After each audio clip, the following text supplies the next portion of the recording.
achamos um texto que eu tinha preparado, que era a última parte da nossa apresentação, que era o Pacto Balcânico, que aconteceu em 1934, que está sendo caracterizada como uma tentativa infrutífera de entendimento dos países dos Balcãs. No início da década de 1930, a situação na Europa foi marcada por eventos históricos de interesse mais geral, mas especialmente a ascensão de Hitler ao poder no início de 1933, como a saída da Alemanha da Liga das Nações e da Conferência do Desarmamento no outono do mesmo ano. Criaram um sentimento de medo e insegurança para os estados da Europa. Dito isto, combinado com uma renovação do pacto da pequena Entente. Entente era sempre um pacto entre vários países. Neste caso, estamos falando da Entente entre Tchecoslováquia, Romênia e Iugoslávia. E em 16 de fevereiro de 1933 foi impossível não afetar também o desenvolvimento dos Balcãs, nos Balcãs. Então, outra vez o assunto aqui.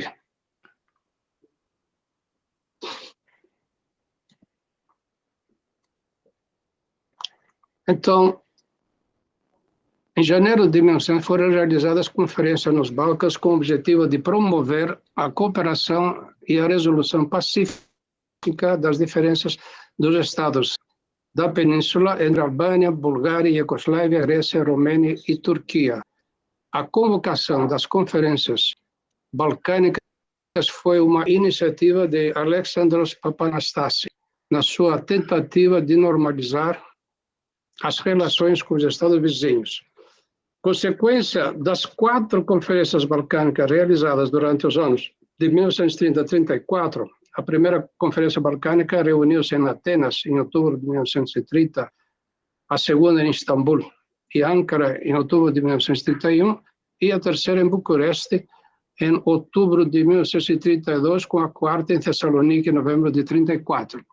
Foi o Pacto Balcânico de 1934. As conferências discutiram questões de cooperação nos principais campos econômicos e culturais, enquanto a questão principal foi a preparação de um Balcão Locarno. Locarno foi aquele tratado de Locarno entre Alemanha, França e Bélgica, Inglaterra e Itália, que concordaram em garantir as fronteiras franco-alemãs e belgo-alemãs.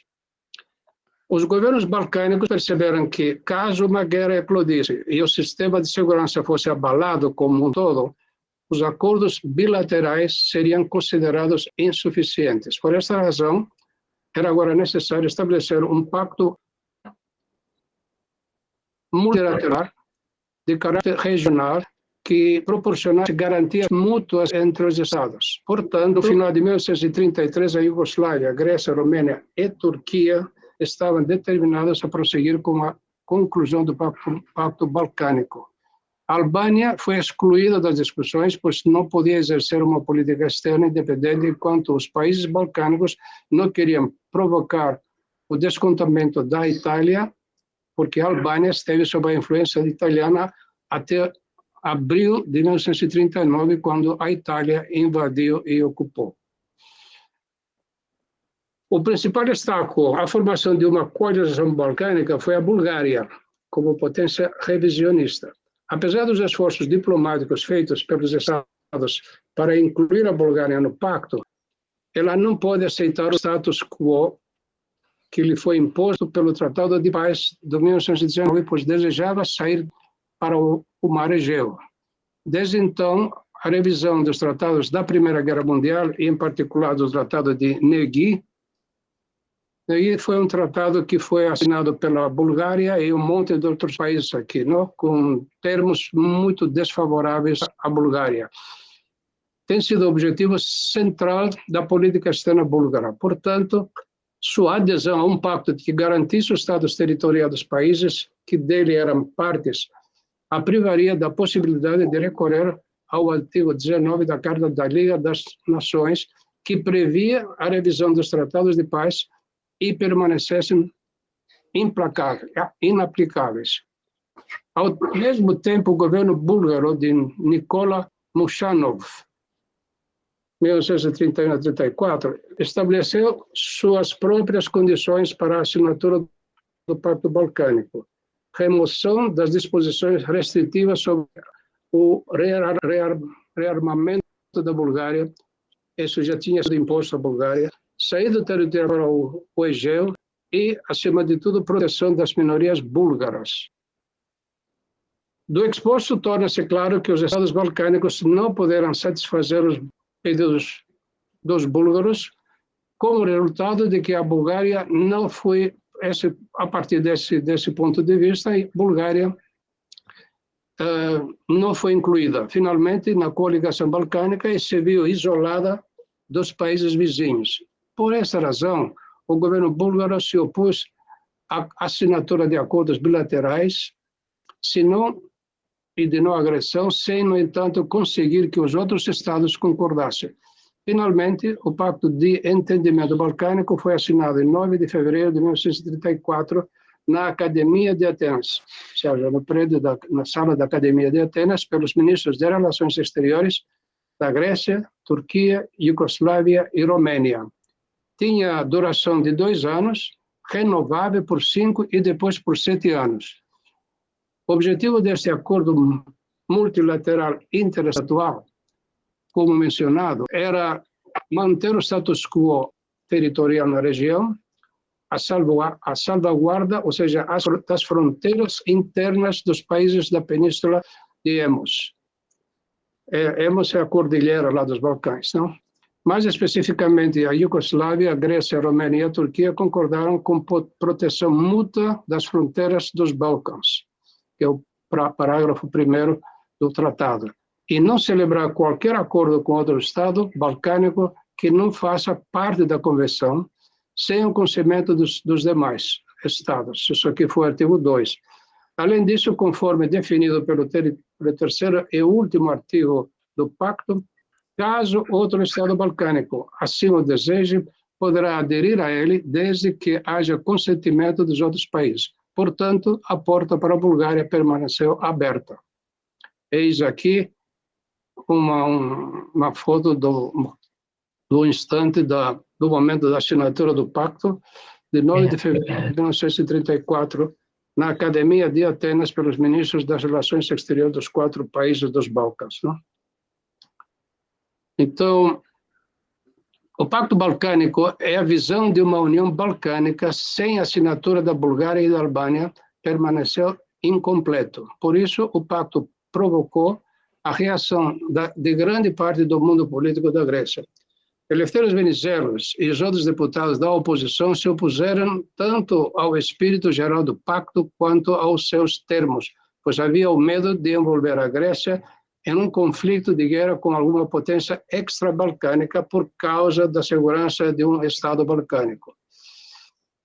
Sob pressão da oposição, o ministro de Relações Exteriores, Dimitrios Maximos, declarou que a Grécia não será levada à guerra com uma grande potência para cumprir as obrigações que assumiu ao assinar o pacto. Só assim o Pacto Balcânico foi ratificado pelo Parlamento em meios de março e pelo Senado, no início de 1934.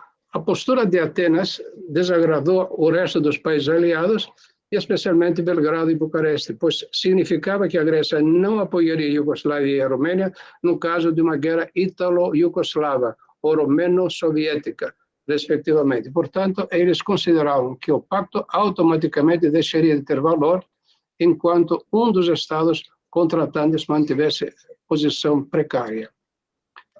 Com sua abstenção, o consenso balcânico, a Bulgária se viu isolada e estigmatizada como um país potencialmente agressor. Em 19 de maio de 1934, o governo Mushanov foi derrubado em um golpe de Estado pelos oficiais da Liga Militar Kimon Georgiev e Damian Velchev. Os golpistas estabeleceram como objetivo imediato de política externa a saída saída do país do isolamento, impedindo a adesão da Bulgária do Acordo dos Balcãs. A normalização das relações com a União Soviética, que gradualmente ganhava peso nos desenvolvimentos internacionais, a Bulgária reconheceu a União Soviética em 1934. Vejam as datas, não? E melhorar as relações com a Iugoslávia. O descontentamento de Belgrado com as críticas ao Pacto Balcânico em Atenas favoreceu a abordagem búlgaro-iugoslava, que resultou em 24 de janeiro de 1937 no Pacto de Amizade Eterna entre os dois países. Apesar do compromisso de Iugoslávia de não concluir um acordo com um Estado não contratante, sem aprovação dos outros Estados do consenso balcânico. A Bulgária renunciou às suas reivindicações à Macedônia, Sérvia e a Iugoslávia. Em troca, apoiou a saída territorial da Bulgária para o Mar Egeu. O Pacto Búlgaro-Iugoslavo foi um duro golpe para o entendimento balcânico. A Grécia, preocupada com a aproximação búlgaro-iugoslava, procurou uma cooperação mais estreita com a Turquia. E a Turquia, decepcionada com o estabelecimento do Pacto Balcânico, voltou-se cada vez mais, especialmente no início de 1937, para a Grã-Bretanha, enquanto para os Balcãs procurou a criação de uma forte coalização de defesa. Relações grego-turcas de 1990. Assim, em 27 de 1938, foi assinado em Atenas um acordo entre a Grécia e a Turquia, complementando os pactos anteriores que haviam sido firmados entre os dois países no espírito da amizade grego-turca do período.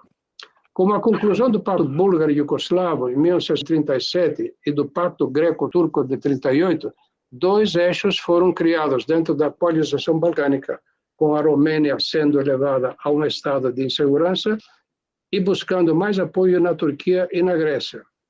O consenso balcânico existia, agora apenas formalmente. Em conclusão, podemos dizer que o Pacto Balcânico provou ser natimorto. A palavra em grego que se usou foi fnissigênito, não? Pois os estados balcânicos não conseguiram deixar de lado seus interesses nacionais e, no final, o Estado Nacional prevaleceu sobre a União Regional Internacional. Eu acho que era de esperar. Apesar da tentativa dos Estados balcânicos de resolver suas diferenças internamente, sem o envolvimento das potências estrangeiras, eventos subsequentes na Europa, no final da década de 1930, envolveram os Estados da Península que seguiram seu próprio curso separado durante a Segunda Guerra Mundial. Assim concluímos essa etapa até a assinatura do Pacto dos Balcãs, que abrangia as relações da Grécia e entre os outros países balcânicos. Daqui para frente vamos conversar agora sobre assuntos que tangem a vida interna política da Grécia, não? Então, vamos conversar sobre o movimento, chama movimento, na verdade, o golpe de Estado de março de 1935, da restauração da monarquia e o desenvolvimento da ditadura. Essa última parte da ditadura é um assunto que eu não vou desenvolver, não vou entrar, não vou invadir a próxima apresentação que deve acontecer ainda nas duas próximas apresentações. Então, vamos falar agora, tratar do movimento de 1935. O movimento de 1º de março de 1935 foi o último esforço da facção política que liberou o país com pequenas interrupções desde 1910 para chegar ao poder e fortalecer sua posição. À frente do movimento estavam duas organizações político-militares que se formaram com o incentivo de liderança venezuelista. Assim, em 1933, duas organizações paralelas foram fundadas. A primeira chama-se Helleniki Strategique Organization, Organização Militar Helênica, por jovens oficiais da ativa. E a outra é Demokratiki Amina, ou Defesa Democrática, uma organização paramilitar de oficiais reformados, bem como de elementos pró-venezuelistas. O propósito original da organização da ESO, né? Da Organização Militar Helênica, era a prevenção da possível ditadura por parte de Condiles. Veja aí, já se sabia que Condiles era uma ameaça mesmo. E seus amigos, por um lado, ou limpar o exército de oficiais incompetentes de todas as patentes. Esse jogo de limpar os militares, aqueles que favoreciam um grupo ou outro grupo, é uma constante na política grega, na político-militar grega, não? Como vamos ver no que a nossa continuação. Membros fundadores da organização foram, entre outros, o Stefano Sarafis e os irmãos Cristódolos e Ioannis Tsigantes.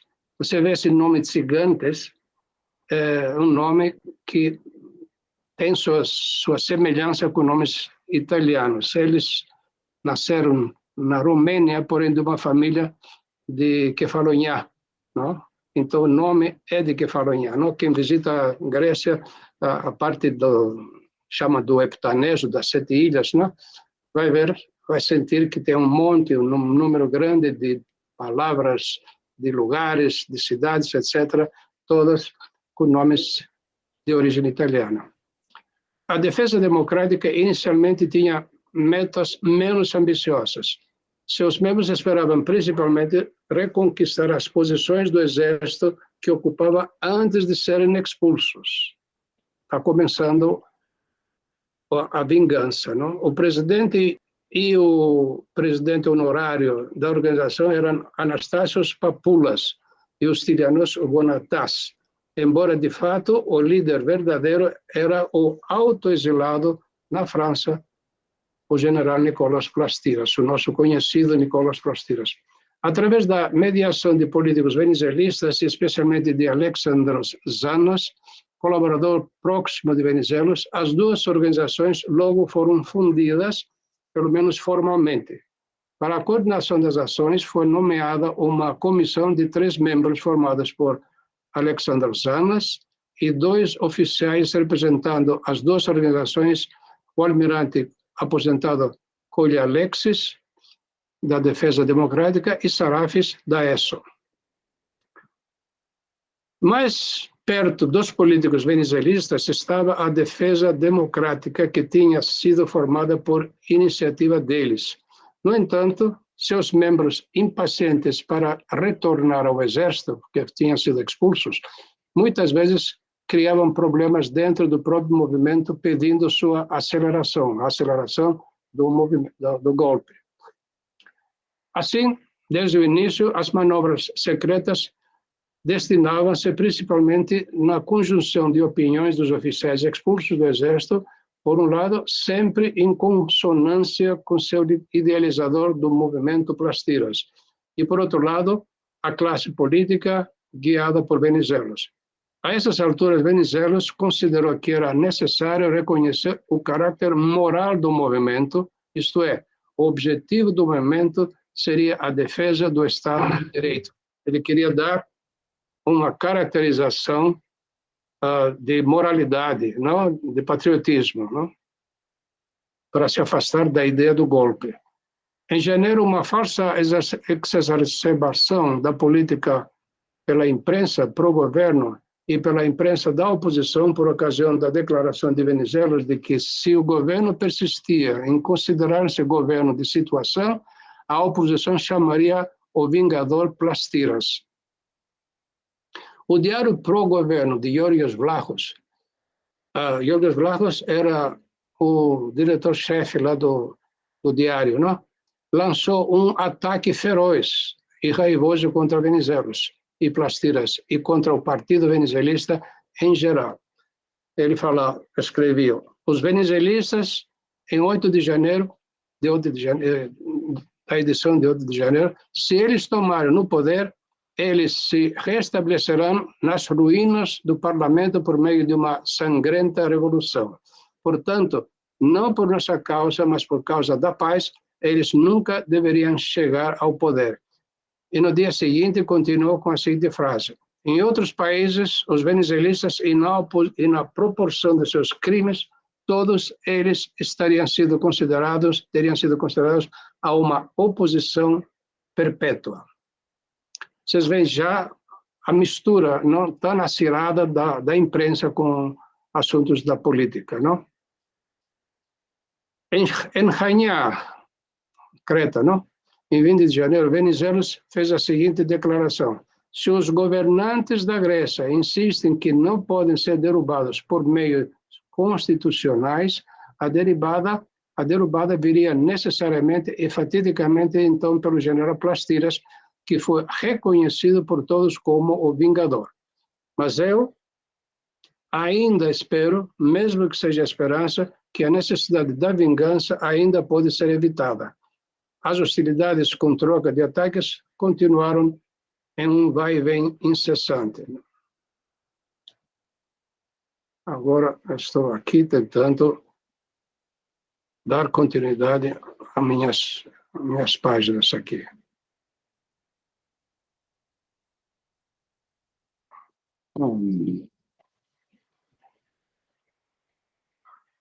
Desculpe, estou tentando recuperar.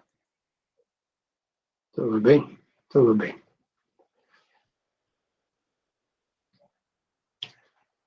Uma das causas indiretas do movimento foi certamente a repercussão do atentado contra a vida de Venizelos, lembramos que aconteceu no junho de 1933. Além da indignação de Venizelos pela tentativa em si, havia oficiais envolvidos e forças de segurança do próprio governo. Parecia que o Venizelos estava perdendo o seu autocontrole, tomando decisões ruins. Deve-se acrescentar que, além da tentativa e seu impacto, a frustração de Venizelos era essencialmente por conta da mentalidade de um grande homem que se considerava indispensável e insubstituível. Ele ofereceu tanto ao país, e seu nome estava ligado com os rumos e a fortuna do seu país por tanto tempo, de modo que considerava que o país necessitava absolutamente de seus serviços, ao ponto de levá-lo a realizar ações públicas antidemocráticas e inconstitucionais, mesmo se for o caso, na instalação de uma ditadura. A principal razão para a organização do movimento foi o enxugamento gradual da influência do venezuelismo das Forças Armadas. Como vimos antes, uma das primeiras ações do governo após a suspensão do movimento de 6 de março de 1933 foi o expurgo de um grande número de oficiais superiores ligados a Plastiras. Menos impressionante, mas tão sério quanto, aconteceram várias mudanças nas Forças Armadas, especialmente na Marinha, em outubro de 1934. Em suas cartas, até o início do movimento, aos colaboradores políticos e militares, o Venizelos sempre insistia na sistemática de democratização das forças e das armadas de segurança, das Forças Armadas e da segurança, que seria a Corofilaqui. Ao mesmo tempo, o governo havia garantido, com o afastamento de oficiais venezuelistas, maioria no Supremo Conselho Militar. O objetivo do movimento revela suas causas. O objetivo primeiro era a tomada do poder e o estabelecimento do governo militar com o programa seguinte. Primeiro, o expurgo das Forças Armadas e das Forças de Segurança de todos os elementos antivenezuelistas. B. A adoção do princípio que nas Forças Armadas e nas Forças de Segurança haveria apenas oficiais absolutamente dedicados à nova situação. C. A reforma do Estado E, por último, a eleição do presidente da República diretamente pelo povo e não indiretamente pelo parlamento. Em sua carta, em fevereiro de 1935, Venizelos escreveu ao amigo oficial, confessou ao amigo oficial da Marinha da seguinte forma: o trabalho da Revolução Militar deve concentrar-se principalmente no expurgo do Exército e das Forças de Segurança e da Polícia, que é a raiz da conduta gigantesca durante os últimos 2 anos. Veja aí, os venezuelanos chamavam de gigantes os anti-venezuelistas intransigentes, aquela parcela de pessoas anti-venezuelistas intransigentes. Então, a polícia e a raiz da conduta gigantesca provaram que não podiam ser considerados defensores sinceros da democracia. É preciso manter o princípio de que no futuro seriam admitidos no concurso para oficial ou suboficial do Exército com base em detalhes de pesquisa do passado pessoal do candidato e também do passado dos seus parentes mais próximos, de modo para poder concluir que era um defensor fiel ao Estado democrático. Não? O plano de movimento, tal como planeado, previa a captura da frota da Marinha, que então navegaria para Thessaloniki e Kavala. Thessaloniki e Kavala, como vocês sabem, está situado no norte da Grécia, e Macedônia, por um lado, e Trácia, do outro lado, de Kavala, não? Esses são territórios que foram incorporados à Grécia depois da luta de Macedônia, não? Depois de 1912 e 1913, enquanto que o outro território do sul da Grécia existe logo depois da Revolução Grega e a incorporação da Creta no ano 1912, 1913, não, começou a luta deles em 1896. Então, a composição dos guardas das duas cidades era venezuelista, o norte da Grécia. Ou eles estavam quase certos que os oficiais e soldados venezuelistas prevaleceriam no momento certo. Se juntariam ao movimento, não? Ao mesmo tempo, haveria levantamento em Creta e nas ilhas do Mar Egeu, onde a maioria era venezuelista. Se, como esperado, o governo sucumbiria, não? E logo entregando o poder, se formaria então um governo militar. Mas caso o governo se opusesse, seria formado um governo provisório em Thessaloniki, e a partir de lá organizaria uma expedição contra Atenas para a tomada do poder. Mas faltava o líder. O Alexandros Othonios, a quem Venizelos havia proposto assumir a liderança, se recusou. E o Plastiras estava fora do país, né, e, portanto, não podia assumir o levantamento. Por outro lado, o Venizelos havia descartado a possibilidade de ele próprio, assumir a chefia, por um lado, por causa da sua idade, e, por outro lado, porque não queria dar a impressão que o motivo do levantamento era o seu retorno ao poder. O movimento se iniciou na Marina, que foi tomada no início da noite de 1º de março. Por isso que é conhecido como o movimento de 1º de março de 1935. Os rebeldes logo tomaram o cruzador Averov, o cruzador Eli, o contratorpedeiro Psará, Leão, e do Niki e dos submarinos Katsonis e Nireus, ou seja, da maior parte da frota. Os outros barcos, ou eles não estavam prontos para navegar, ou a tripulação recusou-se a aderir ao movimento. Os barcos dos rebeldes, depois de terem sido abastecidos com combustíveis e armas de fogo, zarparam na madrugada do dia 2 de março sem reação séria de Pérama. Pérama era onde estavam ancorados, não? Assim foi atingido o primeiro objetivo dos rebeldes. O sucesso na Marinha, segundo o plano, seria o trunfo para o levante das guarnições militares do norte da Grécia e de Atenas. Agora, vamos ver o que aconteceu. O governo não se surpreendeu e já havia rumores de que o movimento estava prestes a eclodir. E em 1º de março, de fato, o jornal radicalista, não? Rizos Pastis, publicou uma carta, desculpem, denunciando que os venezuelanos tentariam derrubar o governo por meio de golpe. Além disso, políticos e militares do próprio governo davam por certo a possibilidade do movimento por parte dos venezuelanos. O fato, porém, que o governo não tomou medidas para impedir o movimento, reforça a opinião de que ele estava procurando, o governo, um confronto com venezuelanos e esperou a ocasião para desencadear uma contraofensiva. Se essa não fosse a intenção de Saldares e de outros moderados, elementos do Partido Popular, certamente tinha todo o interesse em prosseguir no confronto com a facção, contra a facção venezuelistas. E aqui já são os titulares da Cacimerini, não? No dia 2 de março, não? O dia que caracteriza como átimo venezueloplastiricon quinima, indigno, não? O golpe venezueloplastira, não?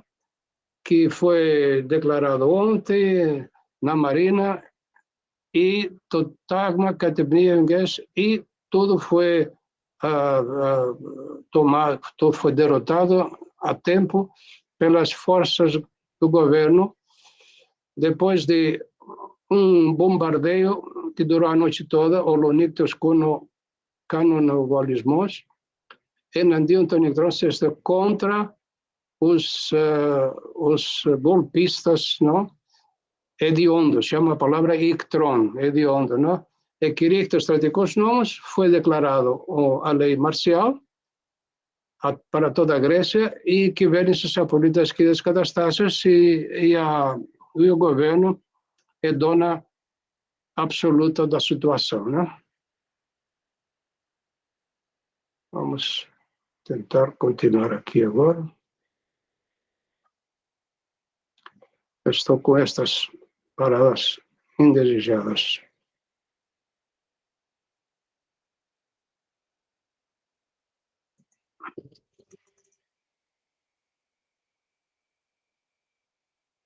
Caramba, essa foi dura.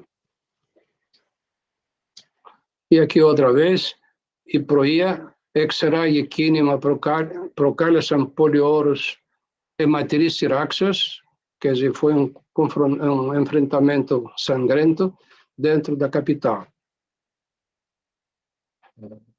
O Mades plastericona xomaticon, catela vanendosto navstatmo, taperisodra polvenca plia. Eles conta que tomaram a facção de Plastiras, a maior parte da marinha, não? E foi suspendida a ação dos golpistas, no golpe militar.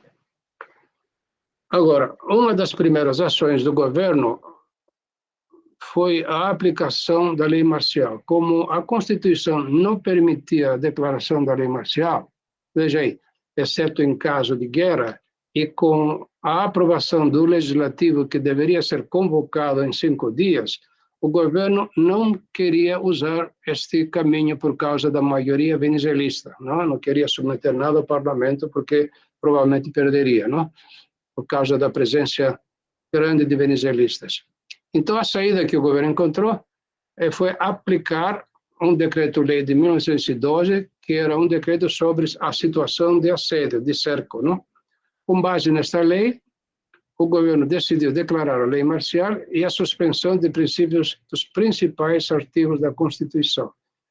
À raiz desta lei, os tribunais militares eram responsáveis pelo julgamento de crimes contra a ordem e a segurança pública do Estado e do governo. No dia 3 de março, com decreto presidencial, foi declarada a mobilização parcial e a convocação de alistamento das classes, não? As classes são todas sempre por ano, não? 1930, a classe de 1932 e 33, não? Perto da data do acontecido, não? Para as províncias de Peloponeso, veja aí, o recrutamento é feito apenas a partir das províncias de Peloponeso, Grécia Central, Tessália, ilhas do Heptaneso e Cícladas. Veja aí, ficaram de fora, por razões óbvias, a Macedônia, Trácia e Creta, pois os governos não confiavam nos novos territórios. O que eu disse antes, que a Macedônia e a Trácia eram novos territórios que foram incorporados no século XX, inícios do século XX. Então, pensavam que não eram confiáveis. Começou assim a contra-revolução do governo, cujo idealizador era o general Condilis, homem forte e ministro das Forças Armadas.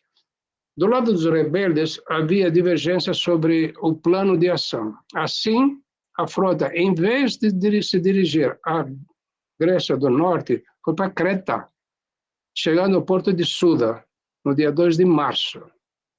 Veja aí, o plano estava totalmente equivocado. O plano era chegar primeiro ao porto de Tessalonique e depois partir para o resto da Grécia para descer até Atenas. Mas entre eles não houve um entendimento, falta de comunicação, e foram parar em Suda, de Creta. Isso desagradou a Venizelos, como era de esperar, e o movimento fracassou na sua primeira etapa, porque a frota deveria estar no norte da Grécia, que serviria como catalisador das forças militares da região. Esta era a intenção de Venizelos. E assim mandou a frota navegar rumo a Tessalonique. Tentou corrigir o problema que surgiu. Na sua maioria, houve adesão às tropas locais a favor do movimento. Porém, faltava o líder para assumir e colocar em prática o planejamento da insurreição. O tenente-general Kamenos assumiu a liderança, porém se limitou a organizar apenas a defesa do seu setor. No final da noite de 2 de março, Metaxás foi empossado como ministro sem pasta. No dia seguinte, Condilis assumiu o comando das forças do governo, das Forças Armadas, não? E depois de ter retornado à ativa e promovido a tenente-general, não? Ele já estava reformado, foi chamado de volta e promovido a tenente-general. Foi decidido, depois de muitas discussões e hesitações, usar a aviação para forçar a frota a se render. Ou, pelo contrário, se não pudesse acontecer o resultado esperado, havia a intenção de afundá-los mesmo, de afundar a frota. As disposições do governo também foram testemunhadas pela imprensa do governo, que nos dias turbulentos que se seguiram inflamavam os espíritos com artigos incendiários e indecentes. O mundo antivenizelista estava se vingando das humilhações que havia recebido no passado. O posicionamento da imprensa antivenizelista desses dias constituiu uma das páginas mais negras da história da imprensa grega. A matéria publicada no jornal Kathimerini, geralmente com opiniões favoráveis ao governo, publicou em 3 de março, veja aí, 3 dias, o terceiro dia depois da Revolução, depois do golpe, dizendo que Venizelos precisa ser declarado um fora da lei. Declarado, não?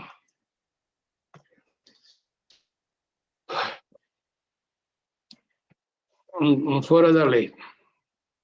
E dias depois, no dia 7 de março, escreveu: por que esse homem não é denunciado? Por que o Estado não declara que a vida deste homem é um perigo público? Que qualquer pessoa que o encontrar na rua tem o direito de matá-lo. Isso é claro, se referia a Venizelos. Seguiram-se pesados insultos contra Venizelos que se repetiram no dia seguinte e no dia 11 do mês. Ao mesmo tempo, o período de perseguição dos venizelistas ficava cada vez mais claro, mais intenso. Com as bênçãos do governo um comício foi realizado em dia 2 de março, onde os manifestantes seguravam uma efígie, não? Enforcada de Venizelos. E as memórias desses eventos acompanharão o mundo venezuelista por muitos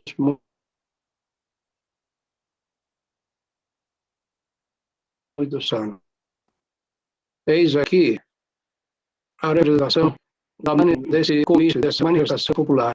Você vê lá a Cremala, não? Cremala é a foca. Esse aqui é a efígie de Venizelos, não? Do rolo fanático anti-venezuelista com enforcamento simbólico de Venizelos. Entretanto, a inatividade inicial por parte dos rebeldes continuou por terra e mar. Na Macedônia, onde os rebeldes tinham depositado mais esperanças, o movimento ruiu depois de algumas escaramuças. A maioria dos rebeldes se rendeu ou foi capturada, enquanto outros, entre os quais também o seu líder Kamenos, cruzaram a fronteira para a Bulgária. Os golpistas realizaram várias manobras a leste do rio Strimonas. O rio Strimonas é um rio lá do norte da Grécia, na parte de Trácia. Venizelos estava assistindo o desenvolvimento das operações desde Creta, sem poder influenciar em nada na situação. Plastiras, o líder natural do movimento, não conseguiu chegar à Grécia, porque foi proibido pelo governo italiano quando tentava sair desde Brindisi. Ele foi lá até Brindisi e tentava sair para atravessar o Mar Adriático e chegar à Grécia. Na noite de 11 para 12 de março, Venizelos abandonou a luta e a Grécia. Primeiro foi até Dodecaneso, que ainda estava sob ocupação italiana, para seguir até Nápoles e, finalmente, a Paris. Vamos ver de novo aqui. Estamos de novo esperando recuperar a imagem aqui.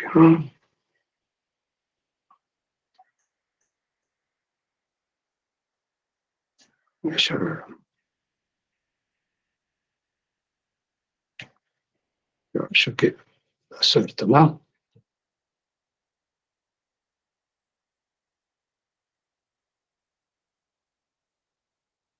Esse programa travou um pouco, não sei. Vocês me dão, permitam-me alguns segundos mais, por favor, com sua paciência, hein?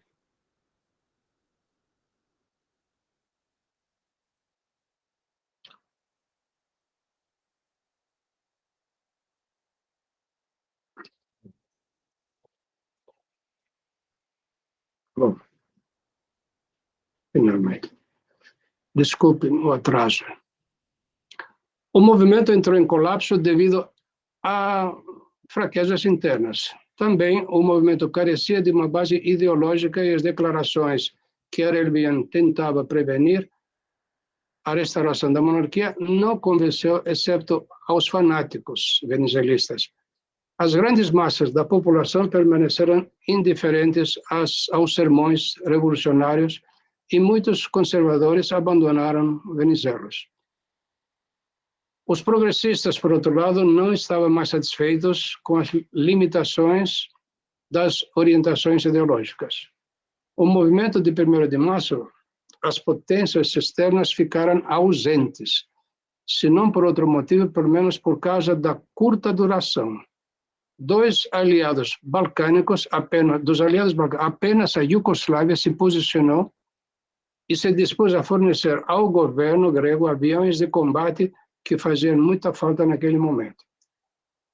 As grandes potências, como Inglaterra e França, não atenderam no pedido do governo grego e se limitaram a enviar um navio de guerra, cada uma, para o porto de Fáliro. A Itália, a única potência que poderia se posicionar favorável ao retorno de Venizelos, pois ela fazia oposição à Itália, a entente, nesse caso, a aliança Inglaterra-França, não permitiu, como vimos, a Plastiras para passar pelo território italiano a caminho da Grécia. E sequer permitiu para usar a estação de rádio da cidade de Bari para poder transmitir seus discursos aos rebeldes. Aqui nós temos o general Condilis, na véspera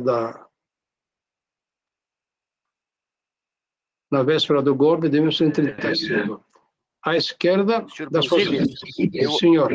Eu acredito que saiu do modo apresentação. Eu não sei se os outros conseguem ver. Ah, é? Não, ele saiu do modo apresentação, tem que levantar. Ele caiu, ele travou um período e agora caiu a apresentação. Então temos que entrar de novo no apresentar, uma janela e abrir. Não, me desculpe, esse aqui é um outro que não faz parte da nossa conversa de hoje, não? Deixa eu ver aqui.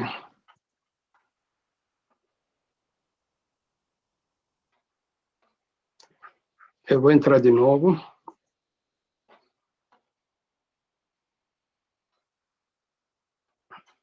Acredito que seja este.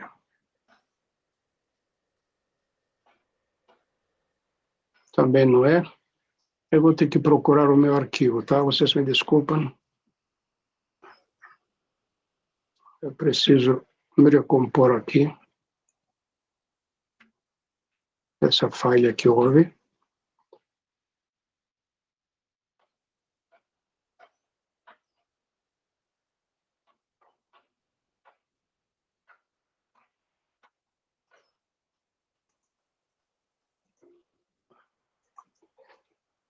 Agora, tenho que procurar o arquivo que eu quero usar, não?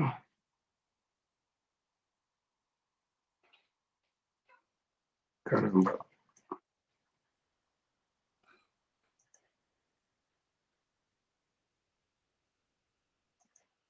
Eu não sei como pegar o arquivo que eu estou procurando, não? Essa janela, ela é a geral. Tem que pegar a do arquivo. Sim. Eu preciso procurar o arquivo, não? Sim. Parei de apresentar. Agora, vou entrar aqui. O Windows. Só que eu preciso procurar o meu computador. Eu não tenho como fazer isso aí.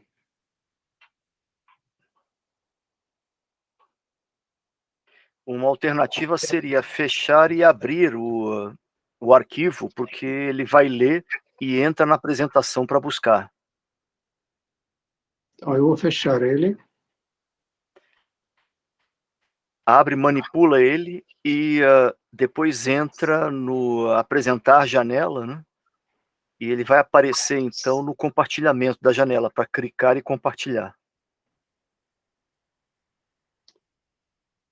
O que estou dizendo é que não aparece o meu computador para que eu possa procurar o arquivo. Entendeu? Esse que eu... Share window wants to share contents of your screen with people, não? O que eu tenho aqui são as telas. Vamos ver se estamos falando aqui.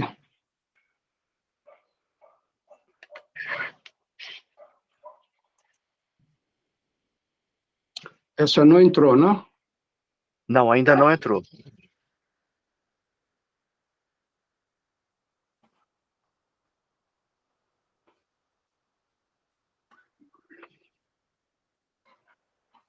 Agora deve ter entrado? Acabou de entrar. Perfeito. Então, estamos vendo a foto agora. Sim, esta foto aqui, eu não sei se vocês acompanharam este texto anterior. Não sei até onde que deixaram de acompanhar, não? Eu acho que a partir da frase onde está a Itália, a única potência que poderia... Ótimo, ok. Então, a Itália é a única potência que poderia se posicionar favorável ao retorno de Venizelos, pois fazia parte da oposição à Entente, não? Que era a aliança Inglaterra e França, não permitiu como vimos a Plastira, para passar do território italiano a caminho da Grécia, e nem o uso da estação de rádio da cidade de Bari para transmitir seus discursos aos rebeldes. E aqui estamos com o ministro das Forças Armadas, Condilis, e atrás dele o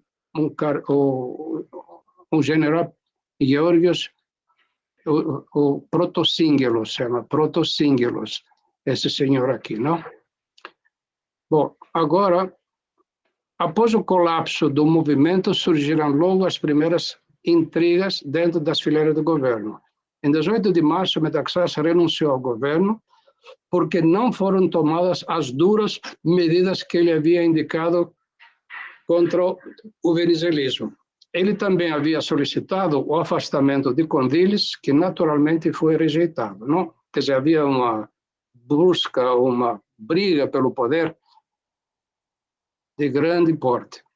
Uma das primeiras medidas de Condilis foi mudar a composição da liderança do exército ao aposentar 4 tenentes-generais venezuelistas, que eram Foneus, Tsimikali e os irmãos Constantinos e Theodoros Maneta, e nomeando em seus lugares Cafenhotis, Petritis e Panagiotakos, e o Alexandros Papagos.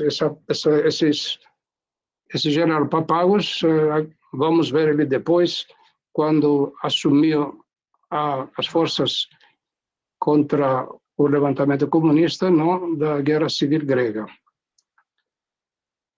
Ao mesmo tempo, promoveu aos protagonistas da repressão do movimento, não? Em seguida, começou o primeiro julgamento dos rebeldes que tinham sido presos em Atenas. Não havia, é claro, nenhum líder do movimento, senão os oficiais do exército que se rebelaram contra nos destacamentos da capital.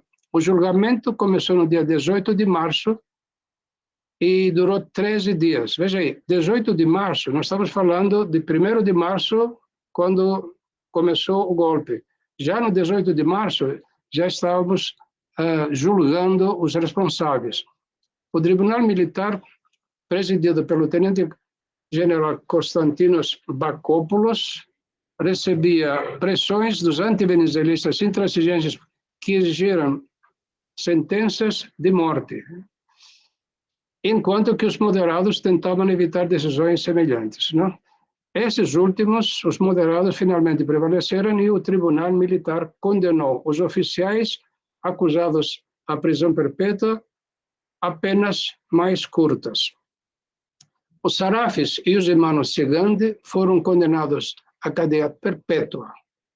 Do outro lado, os intransigentes encabeçados por Metaxás e Ioannis Rallis, esses dois nomes nós já conhecemos, fizeram comícios pedindo a pena de morte aos protagonistas do movimento e a renúncia do governo. É o tumulto generalizado. No dia 1º de abril, veja aí, março, 1º e 1º de abril, como consequência das pressões da facção intransigente antivenezuelista, foram publicados 4 atos institucionais pelos quais, primeiro, a dissolução do parlamento com a abolição do Senado e a convocação de eleições para a escolha de uma Assembleia Nacional Constituinte que revisaria a Constituição. Segundo, foi abolida, suspensa a função vitalícia dos juízes. Não sei se isso aqui tem alguma coisa a ver com o clima que nós estamos vivendo aqui no Brasil. Foram suspensos os cargos vitalícios dos servidores públicos e foi decidido o expurgo das organizações de direito público. Agora, em seguida, as eleições foram marcadas para o dia 19 de maio. No dia 2 de abril, houve a expulsão pública dos oficiais condenados, e assim se abriu o caminho para a desintegração do venezuelismo e da criação de um exército unipartidário e unilateral. No mesmo dia, foi autorizado a realização da primeira sentença de morte. Foi executado o oficial Volanis comandante dos rebeldes do leste da Macedônia, condenado sumariamente pelo Tribunal Militar. Mais tarde, dia 24 de abril, os generais Papoulas e Kimissis também foram executados, apesar dos esforços de antivenizelistas moderados para evitar a execução. Aqui é uma foto muito significativa, a meu ver. Veja aí, nós estamos aqui, um ato público que chama-se, que, claro, está sendo consagrada, oficializada a expulsão de oficiais que participaram da rebelião contra o governo. Não? Está fazendo aqui, está xilono, não? Significa descosturar, não? Xiloma é o ato de descosturar, ou arrancar as patentes do uniforme do oficial. Esse tipo de desonra é muito pior que a pena de morte, a execução, né? Então, isso aqui aconteceu logo em seguida, como nós vimos a sequência das condenações sumariamente pelos militares. Em 28 de abril, começou o julgamento dos líderes políticos da facção venezuelista por uma corte marcial extraordinária, presidida pelo vice-almirante Alexandros Sakellariou. Os acusados eram, além dos ausentes Venizelos e Plastiras e seus colaboradores, quase todos os líderes políticos da facção venezuelista, não? Essa aqui é uma foto durante a sessão do julgamento e da condenação. A Corte Marcial de 18 de março de 1935. Vocês veem lá, são 18 dias depois do início do golpe militar.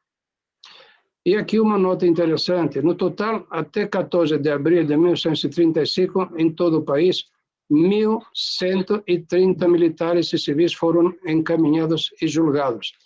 Destes, 60 foram condenados à morte. Os expurgos do Exército, no Exército e na Polícia em Jorofilaqui, estavam varrendo. De um total de 5.000 oficiais das três armas, cerca de 1.500 que eram liberais foram expulsos ou reformados.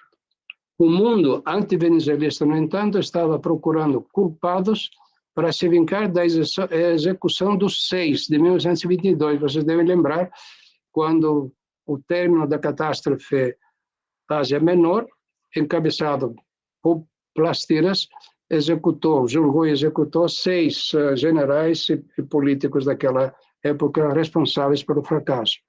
Foi assim que Venizelos foi condenado à morte em absência, junto com Plastiras e muitos outros com penas mais leves.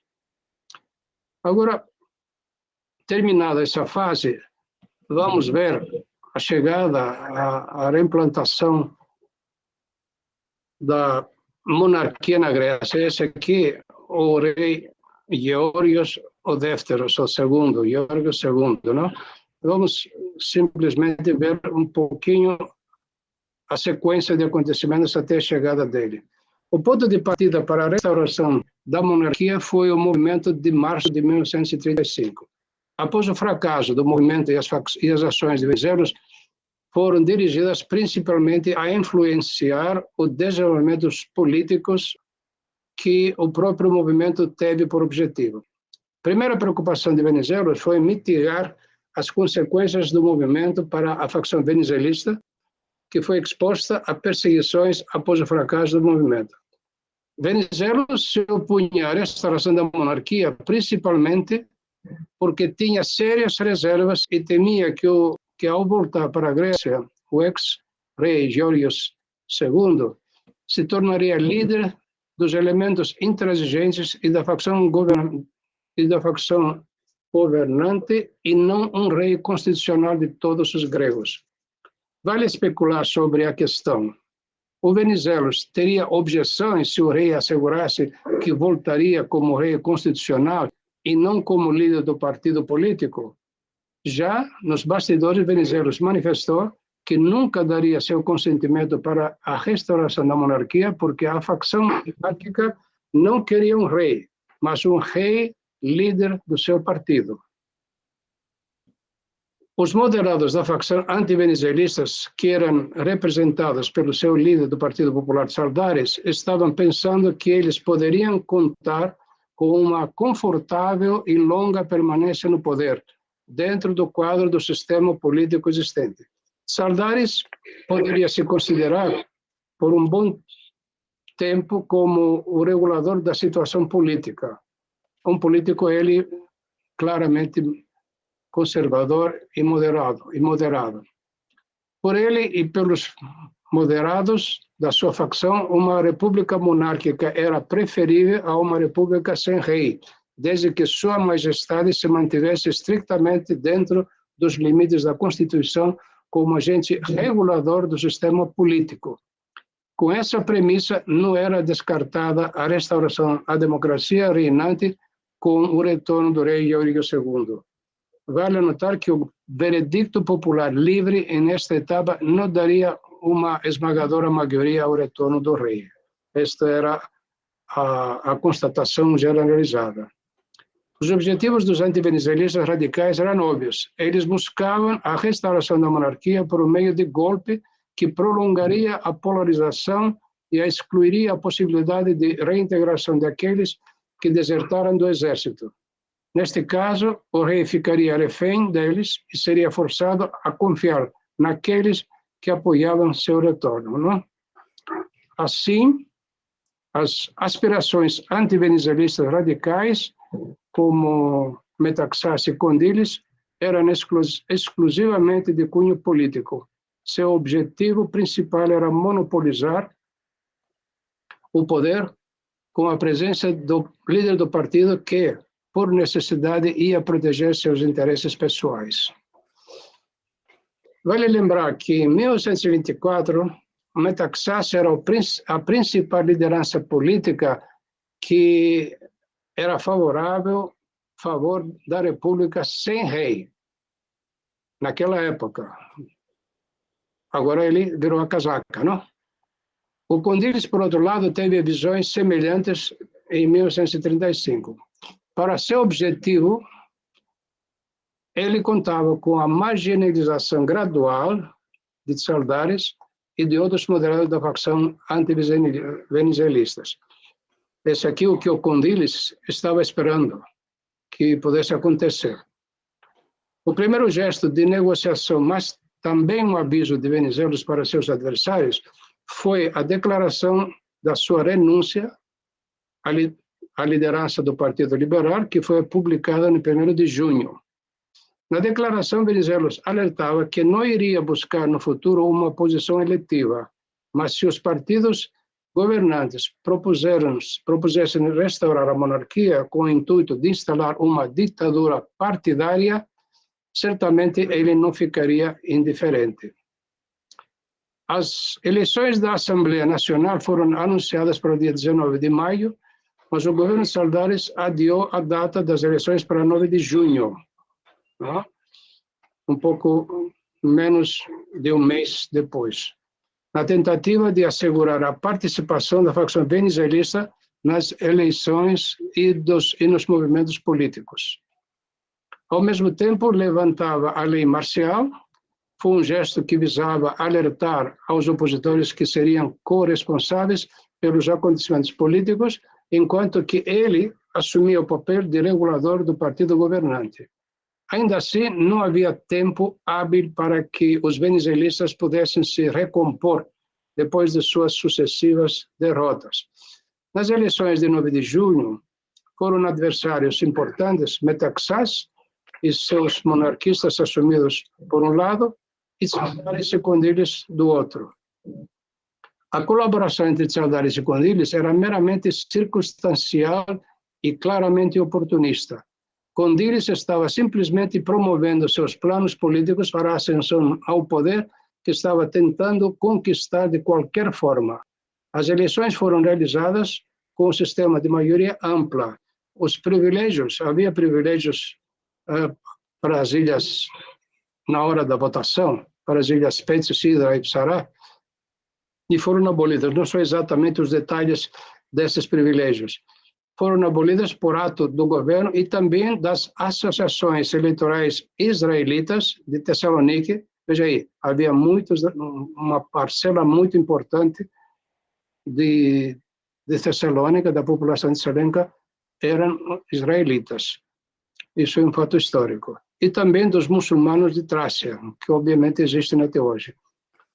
As condições para a realização das eleições não garantiram a expressão genuína da opinião do povo, por isso seus resultados eram meramente convencionais. Então, veja aí o que aconteceu, se eu posso dar aqui rapidamente, não? O resultado das eleições. Aqui nós temos os partidos que colaboraram com o governo, que eram Panaís Saldares, Partido Popular e Partido Nacional Radical, que era de Condiles. Panaís Saldares conseguiu, com seu partido, dos 255 cadeiras, enquanto que Condiles 32, e depois você tem a União Monarquista, dos monarquistas, não conseguiu nada, quer dizer, o cômputo geral não conferia a eles nenhum direito a um deputado sequer. Partido dos chamados livres pensadores, que era de Metaxás, 5 cadeiras, políticos independentes, 2, agora, comunistas e colaboradores não conseguiram cadeira nenhuma, mas aí é interessante saber que foram 100 mil votos, que 10%, a proporção era de 10% dos votos populares. É isso aqui que tem que levar em consideração. Depois tem um outro partido que chama Frente Palaicon dos Democratas Livres, 0. Frente Comum de Trabalhadores Agricultores Profissionais, 0. Frente Unida de Trabalhadores Agricultores, 0. União Macedônica, 0. Partido Nacional, 0. Não? E o Mitsotakis, a União tinha, naquela época, a União Nacional, o Partido da União Nacional, 0. E o restante que havia vários, o restante eram, desculpa um momentinho que eu vou tirar isso aqui na minha frente. E no total de 1.029.196 votos, totalizando 300 cadeiras, a distribuição foi essa que nós acabamos de ver. Ou, nesse gráfico aqui, a gente vê que a imensa maioria, não, foi tomada por aquela coalização dos partidos para o governo. Na medida em que os resultados das eleições de 9 de junho nos permitem tirar conclusões, a principal é a mensagem de Metaxás e dos outros a favor da monarquia, que teve pouca repercussão. O grande desejo das massas dos eleitores das duas grandes facções foi o retorno à normalidade. Outra observação que os resultados das eleições de 9 de junho permitem concluir é que a liderança política do país estava escorregando de volta às estruturas anacrônicas da velha polarização política. Veja, vamos ver aqui, que é um assunto interessante. Os votos dos comunistas com relação à eleição de 1933 dobraram. Veja aí, nós acabamos de ver que chegaram a 100 mil votos e exatamente eram 90, neste cômputo de 1933 era apenas a metade. Mas isso se deve, ou talvez se deveu, à ausência dos venezuelistas, não? Do voto venezuelano, porque eles se abstiveram.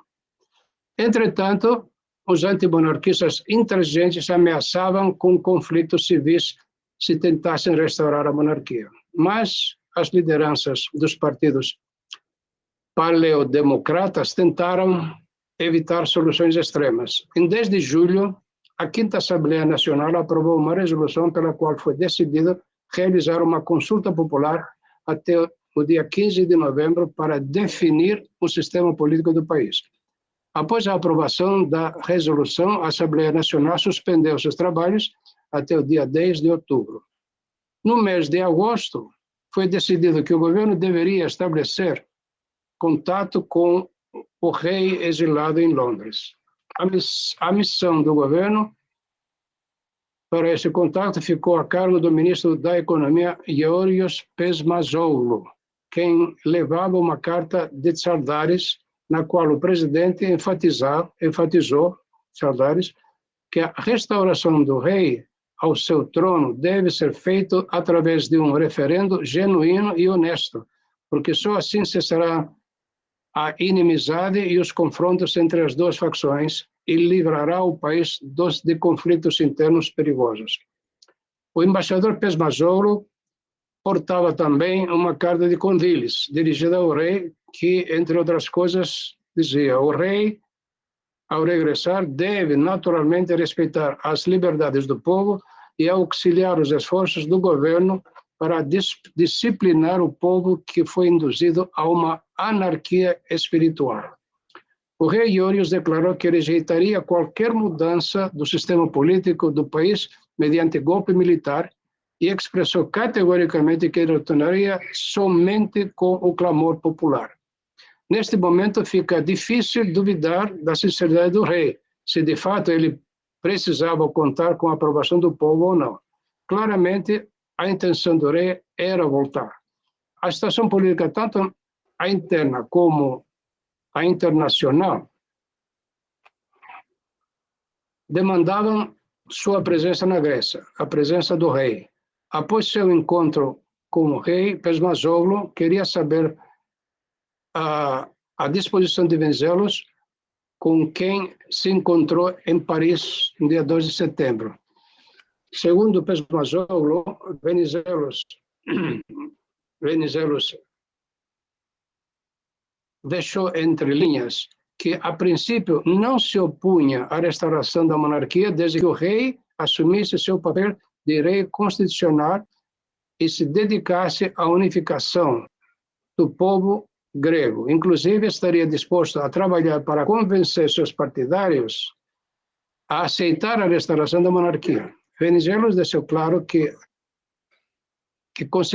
consentiria a restauração da monarquia desde que o rei, como o governo, dessem garantias que o retorno da monarquia não seria usado como pretexto para impor o unipartidarismo. Porém, na realidade, havia uma gradual presença cada vez maior das facções monárquicas intransigentes. Em meados de setembro, foi declarada a rixa aberta entre Condilis e Tsaldaris. Em 18 do mês, foi publicado um ato do Conselho de Ministros com o qual foi anunciada a realização de um referendo para o dia 3 de novembro. O acirramento e o ambiente tumultuado continuava crescendo e o clima era de desconforto.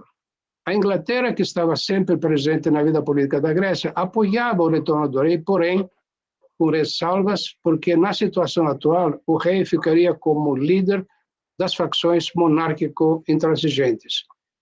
Em vista das aspirações dos funcionários pro-monárquicos, o ministro do Exterior inglês concordou com seu embaixador em Atenas que o retorno do rei Georgios não era aconselhável, a menos, é claro, que o rei quisesse voltar como líder de uma parte dos gregos e ditador do resto.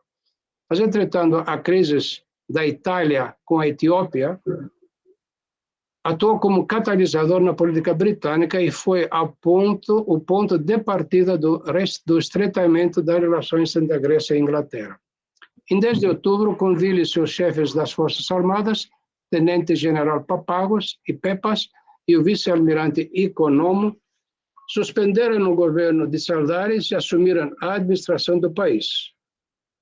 Entre os primeiros atos de exceção foi abolida a democracia sem monarquia e o retorno à Constituição de 1911, até a votação de uma nova Constituição. Condilis se autonomeou ao cargo de regente, enquanto a 5ª Assembleia Nacional efetivamente chegava a seu triste fim. A Inglaterra reconheceu rapidamente o novo regime porque havia começado havia começado a guerra da Etiópia e a Inglaterra precisava da colaboração da Grécia. Como era de esperar, Kondylis foi nomeado primeiro-ministro e o general Papagos, ministro das Forças Armadas. Na sequência, foram nomeados os titulares das outras pastas com pessoas de confiança da nova estrutura política. Entre os primeiros atos do governo golpista, em 10 de outubro, foi a imposição de lei marcial. As outras medidas tinham por objetivo, primeiro, atendimento das necessidades das Forças Armadas. Segundo, imposição do sistema de governança das prefeituras independentes e descentralizadas. Terceiro, distribuição mais justa da renda e a aplicação da política social ampla. Teria que ver exatamente o que seria atrás dessa política social ampla. O acolhimento dos refugiados, o saneamento do judiciário e a revisão do conteúdo didático do sistema da Escola Nacional e a realização das grandes obras que favoreçam os meios da população, entre outras. Essas foram as condições que eles impuseram imediatamente após a toma do poder. O anúncio das medidas do dia 10 de outubro foram declaradas como o início de uma nova Grécia que vai garantir a união de todos os gregos sob os auspícios de um governo cuidador realmente patriótico. Em seguida, começou a perseguição sistemática por meio de medidas autoritárias de todos aqueles que perturbaram a ordem pública por meio de palavras ou atos. A punição era o exílio dos transgressores. O Venizelos, desde seu exílio, emitiu nota dizendo que apoiaria a restauração da monarquia desde que o Geórgios voltaria como rei de todos os gregos. Segundo, que a Constituição de 1911 fosse reconhecida como a Constituição do país. Terceiro, que fossem anistiados todos aqueles que participaram da insurgência do 1º de março, excluindo a ele mesmo. Ele não queria ser incluído na anistia geral. O restante dos partidos políticos declararam que não vão participar do referendo, entre eles o Geórgios Papandreou, que depois vamos conhecer muito bem na sua atuação como primeiro-ministro da Grécia, nos anos depois da Segunda Guerra Mundial, incitava o povo a reagir contra a ditadura militar e contra a restauração da monarquia, que teve como consequência seu exílio na ilha de Mykonos. O governo militar fez uso extenso do dispositivo legal acima para afastar e exilar seus opositores políticos.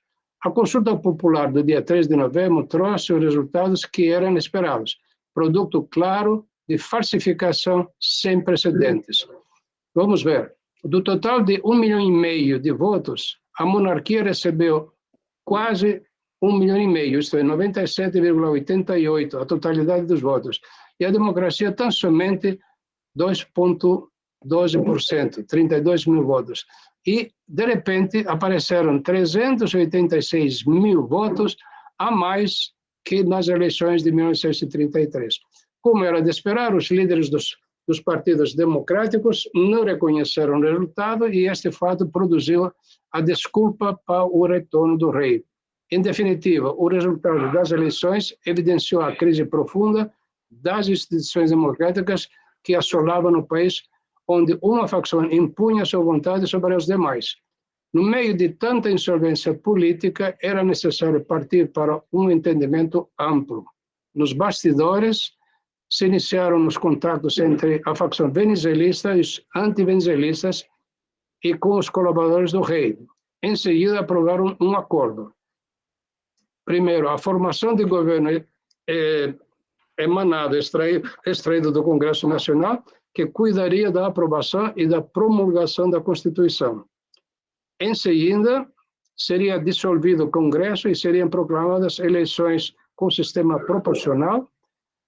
E terceiro, seria formado um governo de aliança entre os partidos popular e liberal. E aqui nós temos a declaração sobre o Dimo Psífisma, essa aqui foi a consulta popular, não? que isso aqui, como foi anunciado por Cathy Merini no dia 4, deixa eu ver aqui, 4 de... Bom, desculpa de novo, não? Eu não sei se voltou, não? Voltou. Ah, então, aqui nós temos os titulares da Cathy Merini. Então, aqui, que nós temos mais ou menos para concluir, em 25 de novembro, finalmente, Georgios chegou em Atenas. No mesmo dia, ele pronunciou um discurso ao povo grego que declarou que sua intenção era entregar o passado ao esquecimento e que prometeu garantir igualdade e justiça para todos. Também enfatizou a necessidade de unidade, solidariedade e cooperação de todos os gregos. Por ocasião do discurso do rei, Venizelos repetiu a última condição sobre a anistia daqueles que participaram do movimento de 1º de março e foram condenados. Finalmente, em 1º de dezembro, o governo emitiu um decreto sobre a concessão da graça a militares e funcionários públicos. A concessão da graça aos oficiais rebeldes excluía a sua reintegração às fileiras do exército. Os detentores do poder simplesmente não estavam dispostos a compartilhar o poder com seus opositores e, de fato, eles tinham a intenção de excluí-los do poder. E havia rumores que o rei, inicialmente preparado para conceder anistia geral, mas acabou ser persuadido pelos oficiais monarquistas e do próprio Condilhas para não incluir os oficiais condenados. Eu acho que eu vou ficar por aqui, isto é, não vou invadir o espaço das próximas palestras, das próximas apresentações, não? Então, eu gostaria de dizer que estamos concluindo, não, a nossa apresentação aqui e que gostaria de saber agora, a partir da iniciativa de cada um, seus comentários e suas contribuições. Há uma coisa que me fez, você vê a bandeira grega, colocaram, a bandeira grega que é essa cruz, colocaram já a coroa do rei, e interessante é que no dia 1º de abril de 1947, eu tinha 7 anos e lembro claramente de que de repente foi anunciada a morte do rei Georgios Défteros, não? E todo mundo pensou naquela época que era o dia da mentira, porque 1º de abril é o dia da mentira, não é? Custou alguns dias para entender como aconteceu e que de fato era verdadeiro, não? Anúncio da morte do rei Georgios. Bom, e aqui algumas coisas históricas, que é a conivência dos líderes das Forças Armadas. O ministro da Defesa Condilhas derrubou o governo Saudade no dia 10 de outubro e aboliu o regime da democracia sem monarquia da Grécia. É um episódio a mais na polêmica entre venezuelistas e anti-venezuelistas, como protagonistas, desta vez sendo venezuelista que havia mudado de lado. Ele trocou a casaca. Agora, isso a título de informação, quantas vezes, a partir de 1910, quais foram os governantes da Grécia, não? E você podemos ver aqui que Venezuela estava presente na maioria desses. Em 1912, ele foi governo e continuou em 1915, e depois da oposição. Em 23 foi governo, em 1926 era o Cafandares, que foi um governo universal. Em 1928, de novo, Elefthérios Venizelos governo. Depois, 32 foi oposição. 1933, Venizelos oposição. Elefthérios Venizelos fora do parlamento. 36 foi Soufoulis, que isso aqui seria a sequência dessa nossa apresentação. E depois temos aqui uma coisa interessante, depois, 1950, enfim, são datas. Agora, que o Senado de 1929, Grécia tinha Senado naquela época, não? Era, claro, de Eleftheris Venizelos, não? Que era o primeiro partido que existia naquela época. Sim, senhores, estamos até aqui encerrando a nossa apresentação. E obrigado por ter tido toda essa paciência para me acompanhar até agora.